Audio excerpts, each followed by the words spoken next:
Hi friends, welcome to my channel.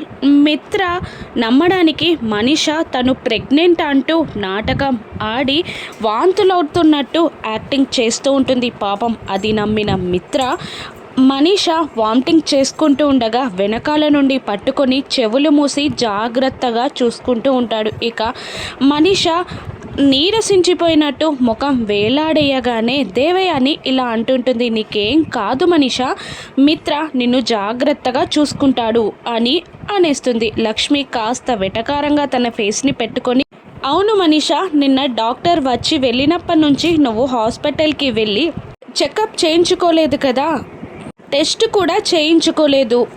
ఏమండి మిత్ర గారు, వెళ్ళి మనీషాని హాస్పిటల్లో టెస్ట్ చేయించండి అని లక్ష్మి అనగానే మిత్ర మనీషాతో, అవును మనీషా, నువ్వు రెడీగా ఉండు, నేను 5 మినిట్స్లో రెడీ అయి వచ్చి నేను హాస్పిటల్కి తీసుకెళ్తాను అని అంటూ అక్కడి నుండి మిత్ర వెళ్ళిపోతాడు. ఇక మిత్ర వెళ్ళగానే లక్ష్మి ఇలా అంటుంటుంది, హాస్పిటల్కి తీసుకెళ్ళి అన్ని టెస్ట్లు చేయిస్తే అంతా సెట్ అయిపోతుంది మనీషా అని లక్ష్మి మనీషాకి వార్నింగ్ ఇస్తూ ఉంటుంది. హాస్పిటల్లో టెస్ట్ చేయిస్తే మనీషా ప్రెగ్నెంట్ కాదన్న విషయం మిత్ర తెలుసుకుంటాడా? రాను ఎపిసోడ్స్లో చూద్దాం. Thank you for watching.